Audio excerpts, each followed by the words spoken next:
Hello मेरे प्यारे प्यारे बच्चों। अभी ना सीएमए फाउंडेशन दिसंबर 23 का पेपर हो गया। अब बच्चे लोग मेरे को बोल रहे थे भैया सुनो ना, आप एक काम करो ना, फटाफट वो जो एमसीक्यू अपना आया था ना एग्जाम में, उसका हमें सोल्यूशन बता दो जिससे कि हम चेक कर पाए सही है कि नहीं है। तो ये जो वीडियो है ये किन लोगों के लिए काम के लिए है? जो बच्चे अभी सीएमए फाउंडेशन दिसंबर 23 एग्जाम दे लिए है तो वो लोग अपना आंसर चेक कर सकते हैं, और जो दिसंबर 23 के बाद के बच्चे हैं वो लोग ये क्वेश्चन पेपर के साथ साथ मेरे साथ प्रैक्टिस भी कर सकते हैं। दोनों काम हो जाएगा क्योंकि मैं आंसर्स फटाफट बता दे रहा हूं तो आपके लिए बढ़िया हो जाएगा। देखो मैं एक एक करके आपको वो पढ़ के बता दूं। देखो पहला क्वेश्चन क्या है, बिना टाइम वेस्ट किए फटाफट, ठीक है ना। अच्छा मैं आपको ये सॉल्व तो करके दे रहा हूं अभी फटाफट। आप टैली करके मेरे को ना कमेंट बॉक्स में बताना कि जो लोग एग्जाम दे लियो कि उनका कितना करेक्ट हो गया, मतलब कितना मार्क्स मिल जा रहा है। इसके अलावा भी अगर और कोई डाउट आउट हो तो बता देना। चैनल को सब्सक्राइब नहीं किया तो कर लो क्योंकि बहुत सारा इंपॉर्टेंट चीज आने वाला है। फाउंडेशन का, इंटरमीडिएट का, फाइनल का बहुत सारा बात बताने वाला हूं, ठीक है ना। तो एक काम करते हैं, चालू करते हैं फटाफट। बोलता है goods brought for 32,000 pass through sales book will result in. भैया बोल रहा है गुड्स ब्रॉट मतलब परचेज किया था, तो एंट्री होना चाहिए था परचेज टू क्रेडिटर। अगर परचेज लिखते परचेज खर्चा होता, किंतु परचेज की जगह सेल लिख दिया मतलब इनकम बना दिया। तो एक तो परचेज लिखा नहीं, खर्चा कम हो गया, दूसरा इनकम में डाल दिया तो खर्चा कम हुआ तो भी इनकम बढ़ेगा, और सेल में डाला तो इनकम बढ़ेगा तो भी इनकम बढ़ेगा। तो इस गलती की वजह से इनका प्रॉफिट बढ़ेगा। तो ऑप्शन नंबर डी होना चाहिए, ऑप्शन नंबर डी होना चाहिए बच्चे, that is increase in gross profit. तो पहला वाला का डी है, देख लो, चेक कर लो जल्दी से। Credit purchase of fix assets are recorded in. Credit purchase of fix asset कहां रिकॉर्ड करते हैं? क्रेडिट परचेज ऑफ गुड्स होता है तो परचेज बुक, क्योंकि फिक्स एसेट है तो जर्नल प्रॉपर में जाएगा। तो option number A journal proper.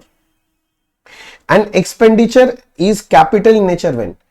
Capital in nature कब माना जाता है? कैपिटल एक्सपेंडिचर कब माना जाएगा? पहला बोलता है the receiver of the amount is going to treat it for purchase of fix asset. वो क्या ट्रीट करे उससे मतलब नहीं है। अगर एसेट खरीदा, एसेट बढ़ रहा है तब ना कैपिटल एक्सपेंडिचर होगा। It increases the quantity of fix asset. हाँ, अगर आपने कोई खर्चा किया जिसके वजह से फिक्स एसेट बढ़ रहा है तो ऑब्वियसली आपका कैपिटल एक्सपेंडिचर है। जब मुझे आंसर मिल गया तो बाकी ऑप्शन पढ़ के टाइम वेस्ट नहीं करते।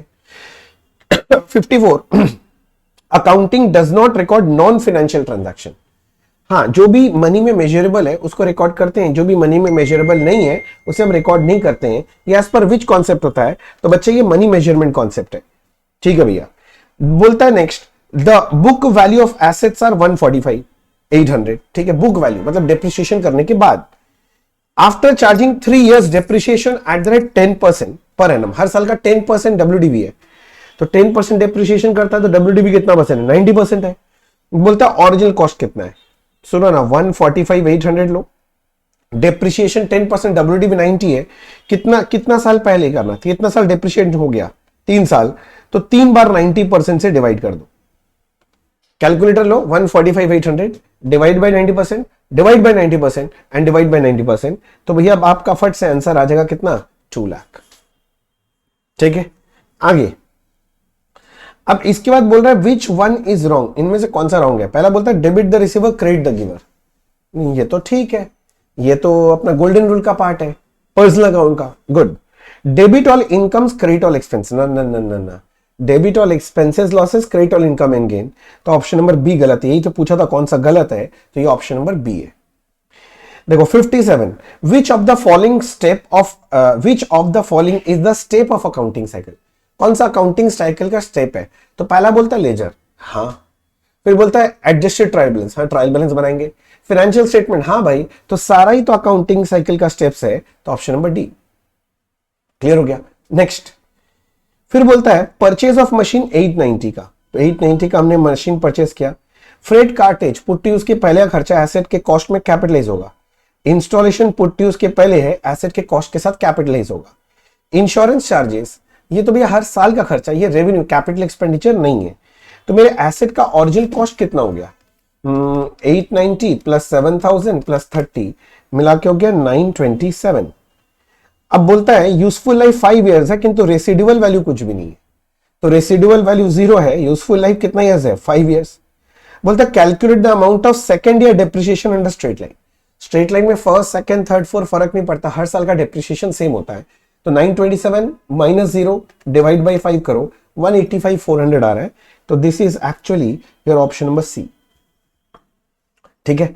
Next 59, bank has directly paid 2250 for electricity bill as per the standing instruction. ठीक है, ठीक है, ठीक है, ठीक है। Bank has paid 2250 electricity bill as per standing instruction, pay हो गया। तो अगर पे हो गया तो पासबुक में रिकॉर्ड हो गया, पासबुक का बैलेंस कम हो गया, कैशबुक तो वही है, ठीक है। इन बीआरएस स्टार्टिंग पासबुक ओडी, तो पासबुक ओडी स्टार्टिंग पॉइंट है, मतलब पासबुक से कैशबुक क्या करना चाहिए, ऐड। ओडी है तो क्या करना चाहिए, लेस, उल्टा हो जाता है लेस, तो लेस करेंगे 2250, that is option number C. 2250 will be deducted from passbook, cashbook के बैलेंस में पहुंचने के लिए। बोलो ठीक है।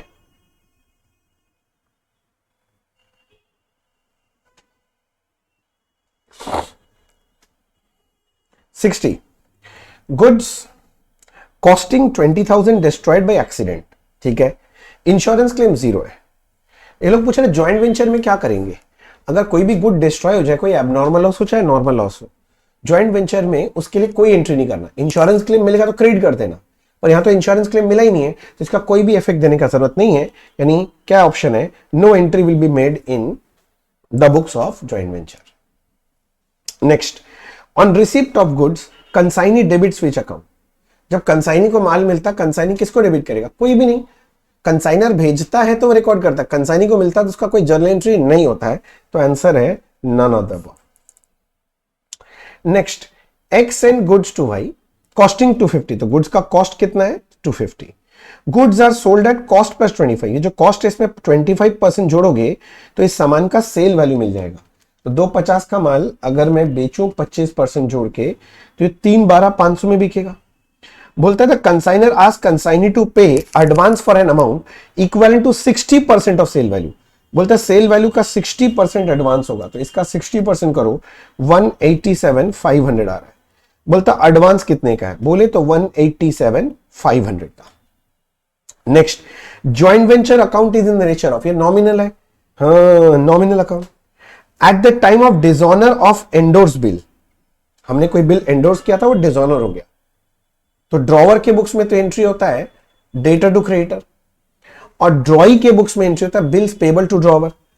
बोलता है which of this account will be credited by drawee, drawee के बुक्स में कौन क्रेडिट होगा, ड्रॉई तो करेगा बिल्स पेबल टू ड्रॉवर, तो ड्रॉवर क्रेडिट होता है, तो ड्रॉवर मतलब ऑप्शन नंबर बी। समझ में आ गया। नेक्स्ट देखो क्या बोल रहा है, the debits return off earlier as bad if recovered subsequently. जो पहले बैड डेट लिख दिए थे recover, bad debt recovery entry होता है cash account debit to bad debt recovery account, bad debt recovery credit होता है, तो ऑप्शन नंबर ए की option number A credit bad debt recovery account. ठीक है सर। 66 देखो, which is intended to be used over long term for earning profit there from. हम लोग use करेंगे और प्रॉफिट कमाएंगे, ये होता है फिक्स्ड एसेट, मतलब कैपिटल एक्सपेंडिचर। तो कोई भी कैपिटल एक्सपेंडिचर करते हैं तो भैया वो लॉन्ग टर्म नेचर का होता है, उससे प्रॉफिट अर्न करने के लिए करते हैं, करेक्ट।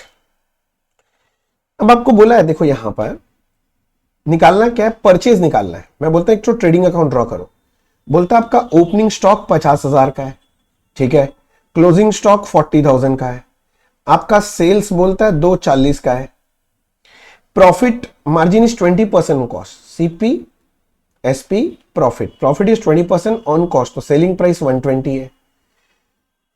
ये लोग बोलता बताओ परचेज कितना है, परचेज तो बताया नहीं है, मैं जीपी निकाल सकता हूं, मेरा जो सेल है ना 240 से, तो सेल वैल्यू है, इसको 20/120 करोगे तो ये जीपी आ जाएगा, तो परचेज का फिगर बैलेंसिंग फिगर निकल जाएगा, दैट इज 1,90,000। नहीं समझा, ये वाला बैलेंसिंग फिगर निकल जाएगा। आई होप मैं समझा पाया आपको, ठीक है sir. Next, the accounting equation asset equals to liability plus owner equity, हाँ ये बैलेंस शीट को रिप्रेजेंट करता है, मुझे पता है। इज फॉर्मल एक्सप्रेशन ऑफ, कौन से कॉन्सेप्ट कहता है पता है, तो बैलेंस शीट का टोटल टैली करता है। याद करो मैं जब बेसिक क्लासेस कराया था तो उसमें बताया था as per dual aspect concept, तो इसका आंसर होना चाहिए डुअल एस्पेक्ट कॉन्सेप्ट, तो ये रहा डुअल एस्पेक्ट कॉन्सेप्ट। समझ में आ गया। आगे बोला when a cheque is received, आज मुझे चेक मिला, ठीक है, तो चेक मिला, has been deposit to bank at a later, बाद में जमा किया, तो आज चेक मिला तो एंट्री हुआ cash account debit to debtor, और बैंक में जिस दिन जमा करेंगे bank account debit to cash करेंगे। बोलता है देन ऑन लेटर डेट, जिस दिन जमा कर रहे हैं, डैश विल बी क्रेडिटेड, अरे अभी तो बताया बैंक टू कैश, तो क्रेडिट कौन होगा? कैश। तो option number B cash account credit होगा। जो लोग बच्चे मेरे यहां पर सब वो मॉक टेस्ट दे रहे थे, जो लोग मेरे से पढ़े हैं, ये सारा क्वेश्चन आया हुआ है। हम लोग जितना भी मॉक टेस्ट लिए तो उसमें सारे क्वेश्चंस कवर्ड है, करेक्ट ना? तो जो लोग हमारा क्लास किए वो लोग बताना कवर्ड है कि नहीं है। वो लोग सब बोले थे मेरे को मैसेज कर करके, भैया सारा कवर्ड है। बोलोगे तो मैं खोल खोल के दिखा दूंगा सारा question paper. Okay, next, at the end of accounting year outstanding subscription, outstanding subscription मतलब तो एसेट है मेरा, एंड आउटस्टैंडिंग रेंट लाइबिलिटी है of a club will be shown in dash side of balance sheet. तो option number D outstanding subscription asset side में and outstanding rent liability side में। ठीक है, बोलता है salary have been shown as income and expenditure 3 lakh. अच्छा, मेरा बढ़िया बात है, इनकम एंड एक्सपेंडिचर में सैलरी कितने का है? 3 lakh. It was outstanding at the beginning, अच्छा ओपनिंग आउटस्टैंडिंग दिया हुआ है 42 and end of the year 3 months. अच्छा, क्लोजिंग आउटस्टैंडिंग बोलता है 3 मंथ्स का है, कैसे निकालेंगे? अरे भैया इनकम एंड एक्सपेंडिचर में जो 3 लाख का फिगर है वो तो 1 साल का है ना, तो 1 साल मतलब 12 महीना का, तो 3 महीने का कितना होगा? 3 महीने का 75 होगा। पूछता है सैलरी पेड बताओ, पेड मतलब रिसिप्ट्स एंड पेमेंट में, तो रिसिप्ट्स एंड पेमेंट का अगर आपको याद हो तो ओपनिंग क्या हो जाता है? ऐड, और क्लोजिंग हो जाता है लेस। तो 3 लाख प्लस 42 माइनस 75 267 आ रहा है, ये रहा ऑप्शन बी 267। मैं फटाफट कर रहा हूं, मुझे नहीं लगता कि मुझे बहुत ज्यादा टाइम लगाना है इसमें आपको समझाने में, मैं बस फटाफट थोड़ा सा लॉजिक बताते जा रहा हूं कि पकड़ लो जल्दी से। Which of the following item are usually related to non profit organization? NPO में कौन कौन सा दिखेगा तुमको? एंडोमेंट, हाँ एंडोमेंट फंड मिलता है, लेगेसी रिसीव होता है, लाइफ मेंबरशिप मिला, ट्रांसफर फीस मैंने नहीं देखा, एंट्रेंस फीस देखा है। तो तुमसे यही पूछा था कौन सा, ठीक है ना? Which of the following items are usually related to non profit होना चाहिए, which of the are usually related to non profit organization, कौन सा रिलेटेड है? इसमें मेरे ख्याल से क्वेश्चन होना चाहिए which of the following items are usually not related होना चाहिए था, यहां लिखा है रिलेटेड, तो नॉट रिलेटेड तो मुझे ट्रांसफर फीस लग रहा है। मैं होता ना तुम्हारी जगह तो मैं यहां 4 में टिक मार्क लगा के आता। यही पूछा ना, which of the following item, नहीं नहीं रिलेटेड बोला है। अच्छा अच्छा अच्छा, नीचे नहीं नहीं नहीं रुको, नीचे अलग से ऑप्शन दिया है, सिलेक्ट द आंसर, कौन सा रिलेटेड है? क्योंकि 1 2 3 और 5 रिलेटेड, 4 रिलेटेड नहीं है, तो option number C. Sorry sorry sorry sorry, related नीचे ऑप्शन बना बना के दिया है ना, तो 1 1 2 3 5, 4 रिलेटेड नहीं है। गुड, अच्छा क्वेश्चन है। In case of sole proprietorship income tax क्या है? इनकम टैक्स तो प्रोप्राइटर का पर्सनल एक्सपेंस है, बैलेंस शीट में कैपिटल से लेस करके दिखाते हैं। Treated as proprietor's personal expense. Which of the following are included in trading and PL account? तो ट्रेडिंग एंड पीएल में तो सिर्फ रेवेन्यू, इनकम एंड एक्सपेंसेस जाता है, कैपिटल आइटम तो बैलेंस शीट में जाता है। इनकम एंड एक्सपेंडिचर अकाउंट ये अक्रूवल बेसिस बनता है, एंड रिसिप्ट्स एंड पेमेंट ये कैश बेसिस बनता है, आर प्रिपेयर्ड। तो वही बोला, number 1 accrual and number 2 cash basis, option number D. आप टिक मार्क लगाते जा रहे होंगे। अच्छा, जो लोग एग्जाम दे लिए लोगों को बताना कितना आपका आ रहा है टोटल, आप लोग देख के। When at the end of the year entry of closing stock debit with 65 and purchase credit कर दिया। अच्छा, closing stock to purchase journal entry कर दिया, मतलब क्लोजिंग स्टॉक एडजस्ट कर दिया, तो फाइनल अकाउंट्स में इस बार ये ट्रेडिंग में नहीं आएगा, ये डायरेक्टली बैलेंस शीट में आएगा क्लोजिंग स्टॉक। बोलता है इसमें the books in the closing stock will be shown, option number be balance sheet only, क्योंकि क्लोजिंग स्टॉक एडजस्ट कर दिया ना, इसीलिए correct. The following information is given in trial balance of Shekhar. बोलता है बैड डेट पहले से दिया हुआ है, बैड डेट अगर ट्रायल बैलेंस में दिया मतलब इसका एंट्री हो गया, डेटर से दोबारा माइनस नहीं करना, ठीक है। उसके बाद बोलता है डेटर 3 लाख का है, प्रोविजन का ओपनिंग बैलेंस 18 है। अगर मैं एक provision for bad debt account बनाऊं, ओपनिंग 18 है, बैड डेट क्लोज होगा प्रोविजन अकाउंट में। और बोलता है if Shekhar makes a provision for bad and doubtful debt 5% on debtor, तो 3 लाख का 5% 15,000 का अगर प्रोविजन बना ही लेते हैं, तो क्वेश्चन पूछ रहा है बताइए amount charge to PL, PL में कितना चार्ज करोगे? बैलेंसिंग फिगर तो देखो ना, 15,500 प्लस 15,000 माइनस 18, तो मेरे हिसाब से 12,500 पीएल में जाना चाहिए, which is option number B. Provision account बना के देखना पड़ेगा, जो लोग मेरे से क्लास किए थे, देखो मैंने कितना डिटेल में सब लोग को ये सब कराया था। क्यों कराया था अब समझ में आएगा। बहुत सारे बच्चे लोग बोलते थे भैया एमसीक्यू है, इतना आपको क्यों कराना है। देखो इतना अच्छा अच्छा क्वेश्चन डाला है, इसीलिए मैं जानता हूं ना इंस्टीट्यूट को, इसीलिए। चलो कोई नहीं, नेक्स्ट क्या बोल रहा है देखो, अपने को बोलता है ग्रॉस प्रॉफिट निकालो, तो इसके लिए आपको क्या बनाना चाहिए, ट्रेडिंग अकाउंट। पहले बोला परचेज 1520 डेबिट साइड में आएगा, वेजेस डेबिट में आएगा, सेल्स क्रेडिट में आ जाएगा, ओपनिंग स्टॉक डेबिट में आएगा, क्लोजिंग स्टॉक क्रेडिट साइड में आएगा। ऑडिट फीस नहीं आएगा बच्चा, ऑडिट फीस तो पीएल का आइटम है, ट्रेडिंग का ही नहीं, हमको तो ग्रॉस प्रॉफिट निकालना है। तो 2160 प्लस 220 माइनस 1520 माइनस 210 2,08,000 442। तो जीपी आना चाहिए 442, which is option number C. Audit fees मत लेना, वो पीएल का आइटम है। Prepaid insurance account, representative personal account, ये तो मेरा पहला क्लास में ही बताता हूं, बेसिक के क्लास में। 79 के बाद 80। अ ट्रायल बैलेंस शोज, हाँ arithmetical accuracy in the books of account, चिल्ला चिल्ला के बताए थे ये सब कितना बार। The person other than original creditor to whom the amount of bill is made payable is known as, तो बिल का अमाउंट जिसको लास्ट में पे किया जाता है उसको बोलते हैं पेई। वो कौन है भैया, पेई। उसके बाद है retirement of bill, means retirement मतलब टाइम से पहले पैसा दे देना, making payment before due date, correct. Option number A है making payment before due date. Which of this account is not open in the books of consignor, consignment account बनता है, हाँ। कमीशन नहीं, ये तो कंसाइनी के बुक्स में बनता है। गुड्स एंड बनता है, कंसाइनी अकाउंट में बनता है। तो कमीशन अकाउंट ये कंसाइनी के बुक्स में बनता है, कंसाइनी के बुक्स में नहीं बनता। The profit and loss account shows, profit and loss से क्या दिखता है, फाइनेंशियल पोजीशन की परफॉर्मेंस, परफॉर्मेंस मतलब financial result of a particular period. तो ऑप्शन नंबर ए है financial result of a concern for a period, ठीक है ना। A, which of the following is और are prepared bye NPO, income and expenditure बनाता है, हाँ। रिसिप्ट एंड पेमेंट, हाँ। बैलेंस शीट, हाँ। तो आंसर होगा all of the. Indirect material ये किसका पार्ट है, फैक्ट्री ओवरहेड का पार्ट है। डायरेक्ट मटेरियल प्राइम कॉस्ट का पार्ट है, ये इनडायरेक्ट तो फैक्ट्री ओवरहेड में आता है। Which of the following is a part of both prime cost and conversion cost, अरे भाई प्राइम कॉस्ट कैसे निकालते हैं याद है ना, direct material, direct labour, direct expense मिलाने से प्राइम कॉस्ट, और आपका डायरेक्ट लेबर, डायरेक्ट एक्सपेंस और फैक्ट्री ओवरहेड मिला के तुम्हारा था कन्वर्जन कॉस्ट। तो कॉमन तो ये दो होता है दत्त तरह की, कॉमन तो ये दे यार, ये हो क्या रहा है, हाँ ये रहा, कॉमन तो ये दो होता है, किंतु ऑप्शन में कौन सा दिया हुआ है, डायरेक्ट लेबर, तो हम डायरेक्ट लेबर लेंगे।